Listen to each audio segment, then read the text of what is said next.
అభినయం చేసుకునేవారు. పాటలు ఉండేవి. అన్నమాచార్యుల వారు, రామదాసు కీర్తనకి, పురంధరదాసుల వారు ఇలాంటి వారు రచించిన పాటలు ఉండేవి. ఎలా పాడుతున్నారో మనకు తెలియదు. తర్వాత ముమ్మూర్తుల కీర్తనలు మనకి ప్రఖ్యాతి చెందాయి. ముమ్మూర్తులు వారు రచించిన కీర్తనలు పరమాత్మకి అర్పణంగా రచించుకున్నారు. ఆ కీర్తనలన్నీ కూడా ముగ్గురు ఒకే చోట అవతరించారు. తిరువారూరు అనే క్షేత్రంలో, తమిళనాడులో ఉన్నటువంటి తిరువారూరు క్షేత్రంలో అవతరించినటువంటి వారు కింద శ్యామశాస్త్రుల వారి గురించి చెప్పుకుంటే, శ్యామశాస్త్రుల వారు అమ్మవారి భక్తులు. బంగారు కామాక్షి దేవాలయం ఉంది తంజావూరులో. అక్కడి నుంచి ఆయన ఇక్కడికి కదలలే, ఆ ఊళ్ళోనే ఉన్నారు. మొత్తం అంతా ఆయన జీవితకాలంలో అక్కడే ఉన్నారు. అర్చకులు వారు, ఒక అర్చకులుగా ఉన్నవారు ఎటు కదలడానికి ఉండదు అసలు. దేవాలయంలో అర్చన మాత్రం చేయాలి. అలాంటి స్థితి అన్నమాట. వారికి అద్భుతమైన సంగీతం. వారికి ఒక 20-30 రాగాల్లో వారు ఉద్దండులు అనమాట. భైరవి, ఆనంద భైరవి, కళ్యాణి, తోడి, కలగడ ఇలాంటి రాగాలు కొన్నింటిలో వారు ఆ సావేరి ఇలాంటి అద్భుతమైనటువంటి సంప్రదాయబద్ధమైనటువంటి రాగాలు. ఆ రాగాల్లో వారు నిష్ణాతులు. ఊరికే ఆ రచించిన పాట చెప్పుకుందాం, రుచి చూద్దాం కొంచెం.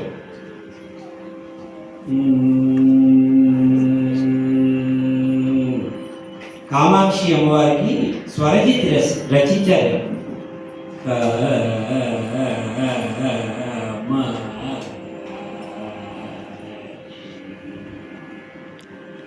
ఇంతసేపు ముక్క పెట్టి పాడాలి ఒక బ్రీత్లో. చూడండి ఎంత కష్టమో. కా అయ్యాక బ్రేక్ అయిపోతుంది, మా అయ్యాక బ్రేక్ అయిపోతుంది, అవ్వకూడదుట.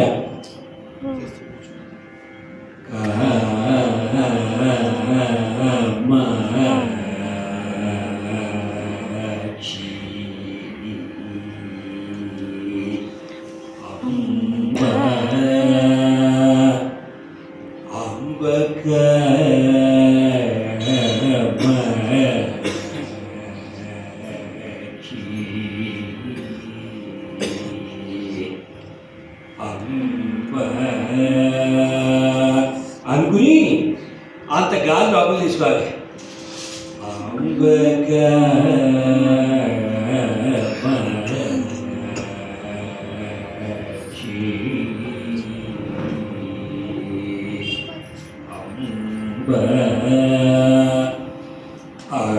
అనుదినము మరవకనే నీ పాదములే దిగను చూరమ్మితిని శ్రీ కంచి కామాక్షి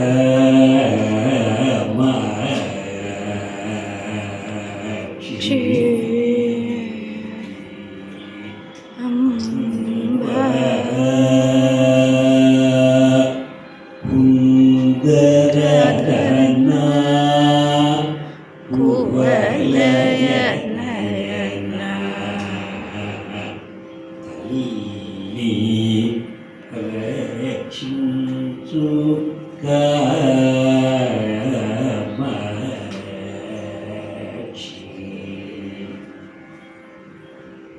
కంబుగల నీరచిపుర విధువదన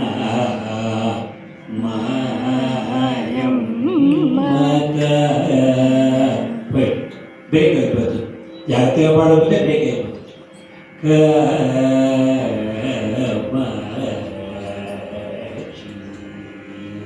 ఇలాగా మొత్తం 8 స్వరాలు.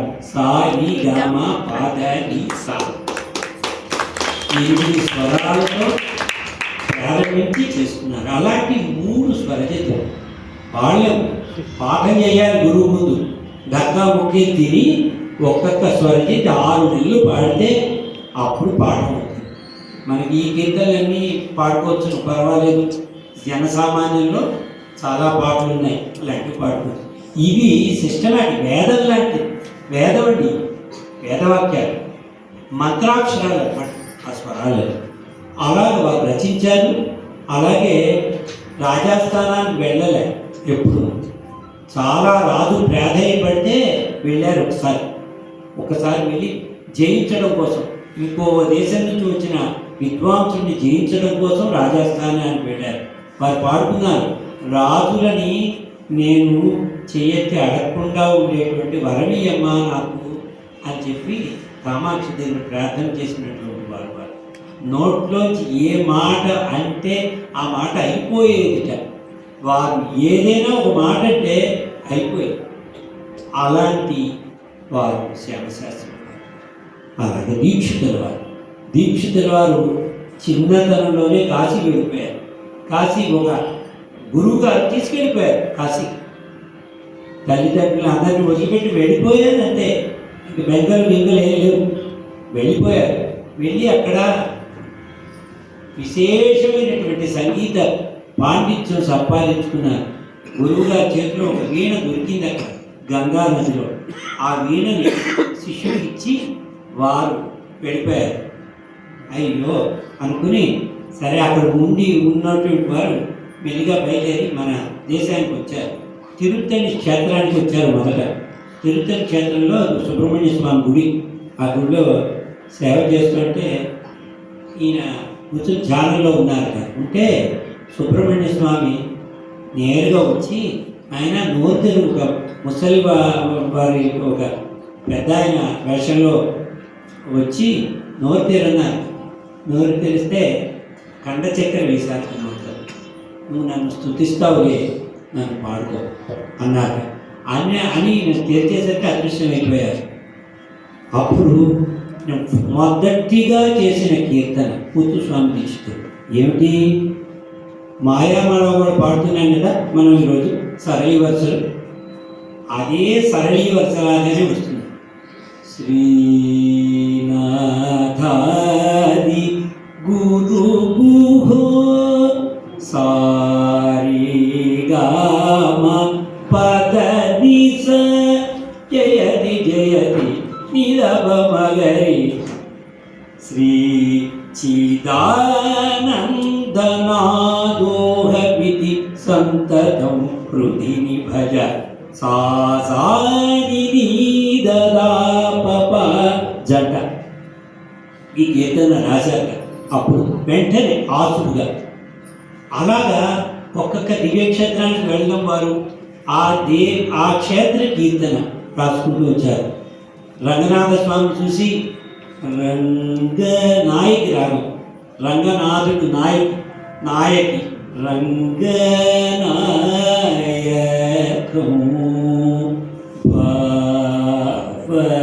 భావయేనం. దాన్ని కూడా బ్రీతి కాదు, రంగనాయకి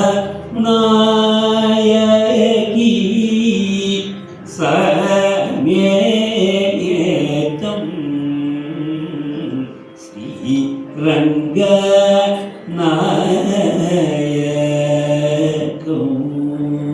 దర్బార్లో ఉంటుంది ఈ రాగం నాయక నీదబ అంటే దర్బార్, నీదబ మరి ఇలాగా మేము ఆత్మానుభవంగా పాడుకునేటప్పుడు గద్గతం అయిపోతాం. పాటలాగా అంగజ తాగమనంత అతీతం ఇలా కీర్తన వస్తుంది. ఇది కూడా నెలల తరబడి నేర్చుకోవాలి. కీర్తన నేర్చుకుని వచ్చిన వాళ్ళు నెలల తరబడి అదే సాధన. రాత్రి లేపి పాడమన్నా కూడా కీర్తన పుస్తకం చదవకుండా పాడగలరు. అలాగే ముత్తుస్వామి దీక్షితుడు. అలాగే కుళిక్కరై ఉంది. ముత్తుస్వామి దీక్షితుల విశేషం ఏంటంటే ఆ ఊరు పేరు, ఆ రాగం పేరు, గురు గుహ అని పేరు, ఈ మూడు దాంట్లో వస్తాయి. కుళిక్కరై అని ఊరు. కుళిక్కరై అంటే సంస్కృతంలో గత్తా తీరం అని అర్థం. కుడి అంటే గుంట, కరై అంటే తీరం, గత్తా తీరం. గత్తా అన్నపూర్ణే విశాలాక్షి అఖిల భువన సాక్షి కటాక్షి ఉన్నత గత తీర విహారిణి ఓంకారిణి దురితాగ నివారిణి పన్నగాభరణరాణి పురాణి పరమేశ్వరణి భగవరి అన్నపూర్ణే విశాలాక్షి పాయసాన్న పూరిత మాణిక్య హేమ ధర్మి అనిస్తుంది. పాయసాన్నంతో ఉందిట ఆవిడ మాణిక్య ధర్మి ఆ గంట పెట్టుకుని ఆవిడ మనందరికీ ప్రసాదిస్తుంది ఆవిడ. ఆ సాహిత్యం ఆ సంస్కృతం అంత అద్భుతమైనటువంటి సాహిత్యం వారు ప్రయాణం చేస్తున్నారు. ఒకసారి పెడుతుంటే అక్కడ నేలంతా బీటబారిపోయింది. ఆ ప్రదేశం అంతా దక్షిణ దేశంలో అంటే ఏమిటి ఇలా ఉంది అంటే అక్కడ అందరూ చెప్పారు వర్షాలు లేవు, కొన్ని ఏళ్ళగా వర్షాలు లేవు ఇక్కడ అన్నారు. అద్భుతమైన కీర్తన.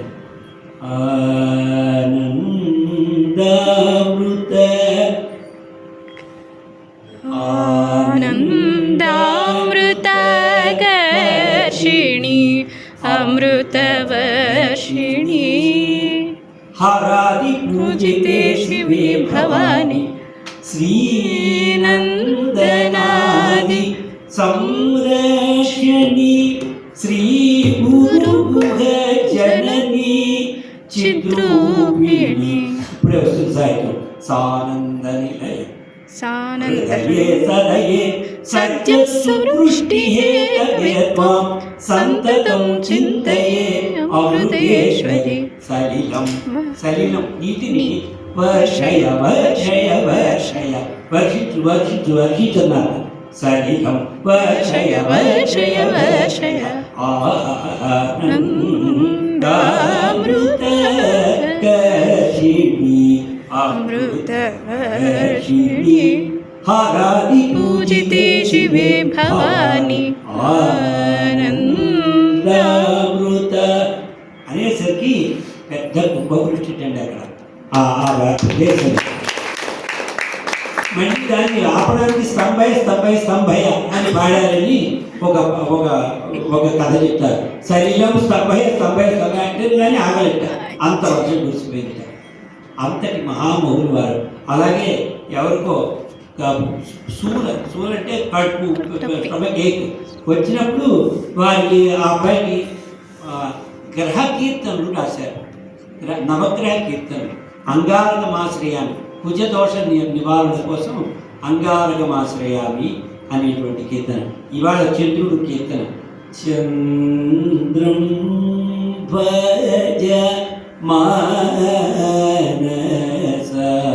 సాధు హృదయ సదృశం. చంద్రుడు ఎలా ఉంటాడ? సాధు హృదయ సదృశం.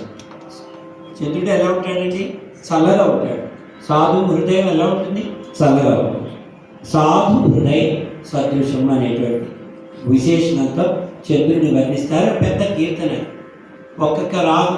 మొదటి సూర్యమూర్తే ధ్రువతాళ కీర్తన, చంద్రం భజమానస మధ్యతాళ కీర్తన, ఆ తర్వాత రూపక తాళం, మధ్య రూపకస్య జంపా త్రిపుడ, తర్వాత బుధుడికి జంపతాళం, త్రిపుడే యావచ్చ, తర్వాత త్రిపుడ తాళం, గురుడి కాకపోతే గురు కీర్తన త్రిపుడ తాళం, ఆ తర్వాత అడతాళం, శుక్రుడికి అడతాళం. ఇలాగా వరుసగా ఏకతాళం తర్వాత శని భగవాన్. ఇంకో రెండు కీర్తనలు కూడా ఎక్స్ట్రాగా రాస్తున్నారు. రాహుకేతువులు కూడా రాహు స్మరామ్యం సదా రాహు. అలాగే ఇంకో కీర్తన కేతువుకి ఒక కీర్తన. ఇలాగా ఆయా గ్రహ మీకు సంబంధించి దోషాలు ఉన్నవాడు ఆ కీర్తన పాడుకుంటే దోషం నివృత్తి అయిపోయి ఆ గ్రహ ఇదంతా అనుకోలేదు. అలాగా ఈ చిత్రంలో అంటే మంత్రాక్షరాలు అన్నమాట. వారు దాంట్లో ఉన్న జ్యోతిష్ శాస్త్రంలో పండితులు అవడం వల్ల జ్యోతిష్ శాస్త్రం అంతా దాంట్లో క్రోడీకరించి జోడించి చేశారు. అలాగే కాబట్టి శ్రీ విద్యా ఉపాసన ఎంతైనా చెప్పుకోవచ్చు, గంటల్లో అయిపోతుంది, నేను వాయించాలి కదా. శ్రీ విద్యా ఉపాసన కమలాంబ నవావర్ణాలు రాశారు. ఒక్కొక్క ఆవరణానికి ఏమేమి ఉంటుంది, ఏమేమి లక్షణం ఉంటుంది, ఆ లక్షణాలన్నీ జోడించి 9 కీర్తనలు, తర్వాత మంగళ కీర్తన, ఇలాగా ఒక్కొక్కటి అభయాప నవావరణాలు ఎన్నో రాశారు వాళ్ళు. ఆ రాగముద్ర ఉంటుంది. రాగముద్ర ఆరభి అనే దాన్ని విద్యారభి సరస్వతి, శ్రీ సరస్వతి చెప్పుకుంటూనే వాడచ్చు. తర్వాత ముఖ్యులు త్యాగరాజ స్వామి వారు అద్భుతమే. ఎవరు అద్భుతం కాదు అంటే పచ్చగా చెప్పుకునేటప్పుడు ఎవరి వారిని వారు అద్భుతమైనటువంటి రామభక్తులు వారు. రామభక్తి, రాముడితోనే మాట్లాడేవారు, రాముడినే స్మరిస్తూ ఆయన నీ జపముల వేళ ఈ జగమును నీవై తోచు, నువ్వే కనిపిస్తావయ్యా. నీ జపం చేస్తుంటే ఇంకెవరు కనిపించరు, మృదంగం ఏమి కనిపించాలి, ఏ చూసినా ఆయన దాంట్లో పేరు రాముడే కనిపిస్తాడు. నీ జపముల వేళ ఈ జగమును నీవై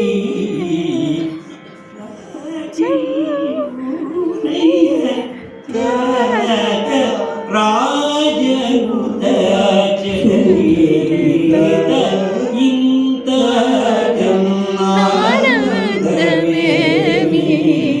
ఓ రామ రామ, ఇంతకన్నా ఆనందమేమయ్యా అన్నారు. అలాగే ఇక కావలసినదేమి, సుఖంగా ఉండు మనసా, నీకు ఇంకేం కావాలమ్మా, రాముడు నీలో ఉన్నాడు కదా. ఇక కావలసినదేమి మనసా సుఖముండవదేమి మనసా, ఇక కావలసినదేమి మనసా సుఖముండవదేమి మనసా. అఖిలాండ కోటి బ్రహ్మాండ నాథుడు అంతరంగమున నెలకొనియుండగా. అఖిలాండ కోటి బ్రహ్మాండ నాథుడు నీ అంతరంగంలో ఉన్నాడు కదే, నువ్వు మాట్లాడుతూ హాయిగా ఉండు, ఎందుకు బాధపడతావు? ముందటి జన్మములను చేసిన అఘబృంద విపినములకు ఆనందకందుడైన సీతాపతి నందకయుతుడై, నందకం అనే ఖడ్గంతో కొట్టివరేస్తాడు. ఆ పాప సమూల పాప అడవులు, పాపముల అడవులు. ముందటి జన్మములను చేసిన అఘబృంద విపినములకు ఆనందకందుడైన సీతాపతి నందకయుతుడై నెలకొనియుండగా. ఇక కావలసినదేమి మనసా. రాజస్థానం రాజుగారు పంపించారు, ధన కనుక వస్తువాహనాలన్నీ పంపించారు త్యాగరాజ స్వామి వారి ఇంటికి పంపించి, ఆస్థాన విద్వాంసుడు అబ్బాలు రండి, మిమ్మల్ని రాజుగారు రమ్మన్నారు అంటే భయం లేదు వారికి. రాజు పిలిచాడని ఏదో మొహమాట పడి వెళ్ళలేదు. అయ్యో ఇక చూశారు ఇలాగా అని. అన్నగారికి చాలా ఆశ, అయ్యో ఇవన్నీ తీసుకుంటే మనం బాగుంటాం కదా, ధనం వస్తుంది కదా అని అన్నగారు వచ్చారా తీసుకో అన్నారు. అంటే ఒక్కసారి లోపలికి వెళ్ళి వస్తాను, నేను నా ఫ్రెండ్ ఉన్నాడు హైదరాబాద్ సలహాగా. లోపలికి వెళ్ళారు, రాముడు అక్కడ ఉన్నాడు, రాముడు ఉన్నాడు, మనసుతో అడుగుతున్నారు,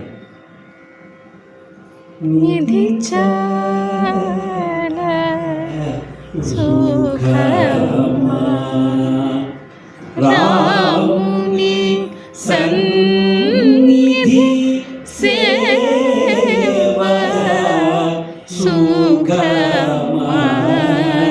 అబద్ధం చెప్తామా, నిజముగా పలుకు మనసా, నిధి చాలా సుఖమా. నవనీత క్షీరములు రుచ దాశరథి ధ్యాన సుధారసము రుచ. ఏది రుచి చెప్పు? దమశమమును గంగా స్నానము రుచ, ఓ కర్దమ దుర్విషయ కూప స్నానము రుచ. కర్దమ మురికిగా ఉన్నటువంటి బావిలో స్నానం చేస్తావా? దమశమం అనేటువంటి గంగా స్నానం, దాంట్లో గంగా స్నానం చేస్తావు. ఏం చేస్తావే నువ్వు? ఏది ఇష్టం నీకు అంటే ఆవిడ చెప్పింది, దమశమమును గంగా స్నానం సుఖం, దాశరథి సుధారస ధ్యానమే సుఖము, నిధి సుఖం కాదు, రాముని సన్నిధే సుఖం అని చెప్పింది ఆవిడ. బయటకు వచ్చారు పట్టుకెళ్ళిపోండి అన్న. అదేమిటి అని స్టన్ అయిపోయారు అసలు. అంతే, వెళ్ళండి అమ్మా, ఇవన్నీ నాకు వద్దు, మా రాముడు నన్ను చూసుకుంటాడు చల్లగా అని చెప్పి. అలాగా ఎన్నెన్నో కీర్తనలు. వెంకటేశ్వర స్వామి సన్నిధిలో ఉన్నాం మనం. తిరుపతి వెళ్ళేసరికి కట్టెలు వేసేస్తుంది, తెర వేసేస్తుంది. ఈయన సేవించాలి, ఎప్పుడు తీస్తారో తెలియదు. ఈ తెరేసామంటే 2 గంటలు పడుతుందా కాదు అంటే, సార్ ఇది నీ తెర కాదు, ఇది తెర కాదు, ఇది నాలో తెర. తెర తీయగరాదా, ఆ తెర వాళ్ళకి కాదు చెప్పింది. తెర తీయగరాదా, తెర తీయగరాదా, నాలో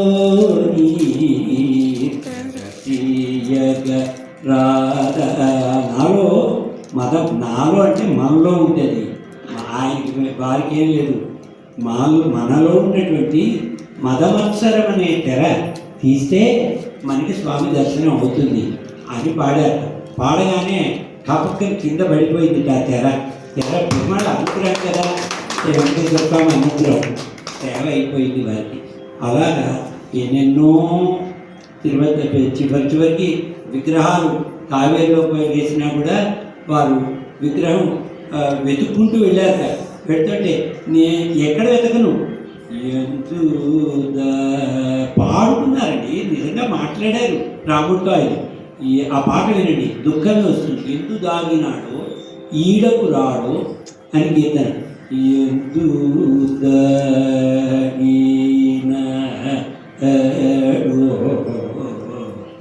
ఈడకు రాడో, ఎందు దాగినాడో నేనెందు వెదకుదురా హరి, నేనెందు వెదకుదురా హరి, నేనెందు కెరటాలు, కావేరిలో కెరటాలు. హరి నేనెందు వెదకుదురా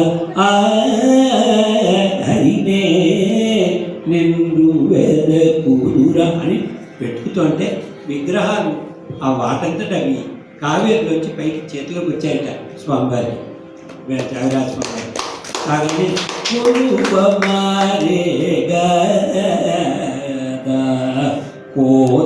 కోదండపాణి, కొలువు అమరి కదా కోదండపాణి. కనుగొంటిని శ్రీరాముని నేడు, కనుగొంటిని శ్రీరాముని నేడు, కనులార నా కామితంబు తీర కనుగొంటిని. భరత లక్ష్మణ శత్రుఘ్నులు కొలువ పవమాన సుతుడు పాదమూలు పట్ట.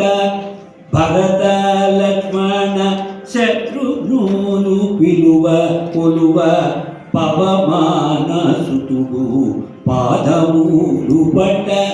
ధీరులైన సుగ్రీవ ప్రముఖులు వినుతి జయ త్యాగరాజనుతుని నేడు, కనుగొంటిని శ్రీరాముని నేడు, కనుగొంటిని. రోజు అర్చనతో లేపేవారట పెరుమాళ్. మేలుకోదయానిదే మేలుకో దాశరథే ఆర పాలగింపవే పాలగింపవే. ఒక్కొక్క దానికి ఒక్కొక్క ఉపచారానికి ఒక్కొక్క కీర్తన. ఉయ్యాలూగవయ్యా శ్రీరామ ఉయ్యాలూగవయ్యా. ఒక్కొక్క దానికి 8 చరణాలు ఉంటాయి. అన్ని అద్భుతమైన కీర్తనలు వారు రచించారు, మనందరి కోసం రచించారు. మనం అందరూ పాఠం చేయాలి. అది చేస్తే మన మనసు యొక్క క్లేశాలన్నీ తొలగిపోతాయి. అది మాకు అనుభవం. ఇట్లా మనసుకి క్లేశం లేదు, ఎవ్వరికీ లేదు. అందరికీ క్లేశాలు ఉన్నాయి, ఏదో బాధలు ఉన్నాయి. ఆ బాధల్ని పోగొట్టుకోవాలంటే ఔషధం ఏమిటి అంటే సంగీతం. మనసునంతకదే మందరు చూన్నారు, గురులేక ఇటువంటి గుడికి తెలియకపోదు. మనసు ఈ సంసార సాగరంలో పడి మనం అనేక అవస్థలు పడుతున్నాం. తనుసుత ధనదార దాయాది బాంధవులు జనించి జదరజాలునిక జాలిని, ఈ జాలి ఎంతటి పోగొడుతుంది ఈ సంగీతం. సంగీతం మనం పాడలేమని ఎవరు బాధపడక్కర్లేదు. విన్నా కూడా ఆ అద్భుతం మనకి కలుగుతుంది. విన్నా కూడా చాలు. ఆ స్వరాలు వినండి. గా సాహిత్యం అక్కర్లేదు. గా మా పా. ఏదైనా మనసుకి కష్టం కలిగితే ఇదే వాయిస్తాను నేను. కీర్తన వాయించడం సాహిత్యం లేదు. పా దా